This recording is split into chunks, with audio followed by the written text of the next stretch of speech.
Okay, I think I'm live. Yay, we're live. Okay, so didn't realize my hair looked the way it does. We'll just tuck that in. Okay. Hi guys, my name is Alyse Pfankuch. If you don't know me, I am a therapist here in Cheyenne, Wyoming. I have been studying psychology for the last 10 years. I have paid off almost six figures of student debt before the age of 30. I am a published author on Amazon, and I am now trying to do a whole bunch of new stuff. I have a podcast for fitness owners, and now I'm trying to build an online community. Today is officially day 14 out of 100 to find 100 people to join my online community, where if you start in May, you will be a part of the Founders Club and get special treatment.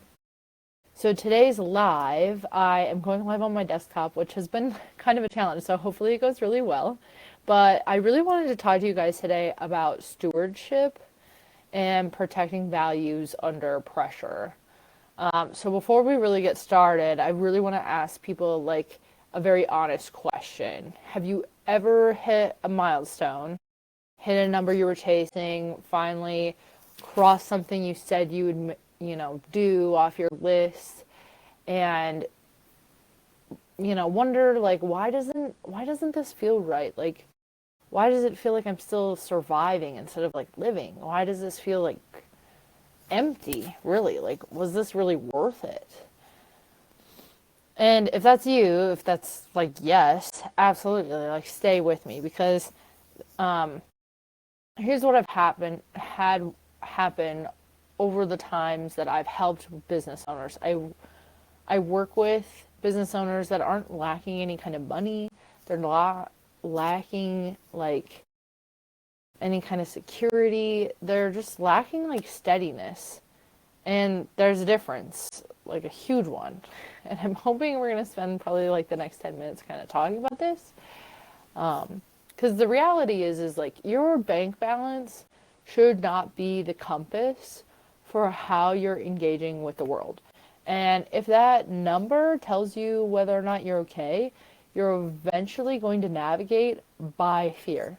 Like every single time, it's genuinely just going to be fear. So, listen, I recognize also, by the way, that I need a real microphone for like podcasting and stuff. So, if my audio is bad, I apologize in advance, but that is not what I'm hoping for. So, just hope that it'll go well, and it will. It'll all work out because it's God's timing.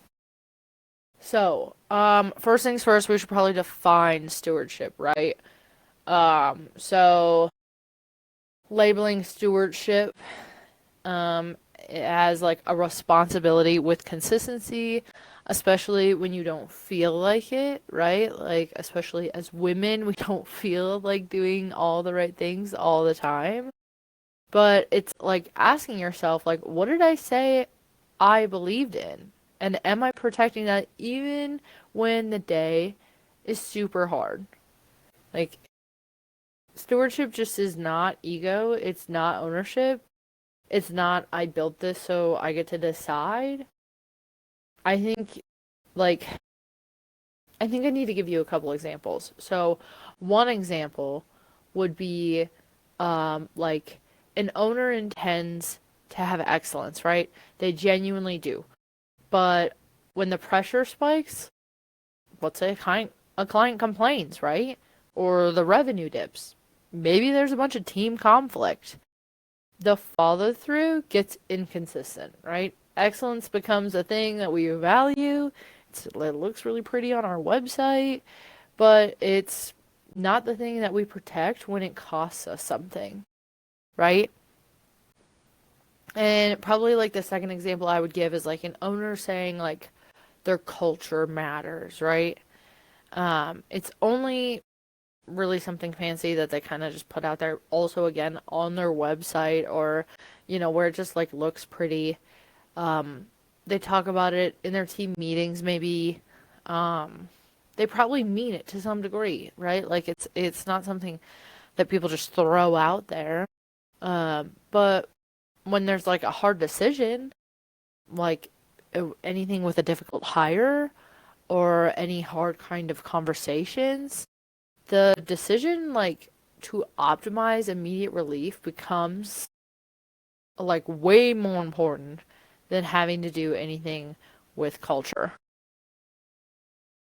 So what's happening in both of these cases? Think a little bit about it, okay? I'm going to tell you it has to do with the values and how they end up just being like a language, right? Like if I say I love pizza, that's just like love just means love. It doesn't like you wouldn't say that I love pizza and I love my husband as the same kind of love, right? But, like execution under stress can change what that word means, right? Or how those values end up kind of betraying you. Like there's a gap. And stewardship is supposed to close that gap. Not perfectly, no one operates perfectly under pressure, but consistently. And that's the goal. And I harp so much on stewardship because I think stewardship helps us all have like integrity, right? So before I get ahead of myself, let's talk about like ownership versus stewardship, right? So I want to draw a clear line between, I think this contrast is where things get people to start clicking in their mind. Like ownership mindset asks like, what do I get? There's not inherently a bad idea with that, but mindsets around stewardship asks, what does this need from me to stay trustworthy? So there's like a completely different question around stewardship, right? It's outward, it's accountable, it's asking about the thing you're responsible for, not just what it owes you, right? I think parents do this really well. Parents have an understanding about stewardship, right? Because they tend to have to ask, like, how does this impact my kid?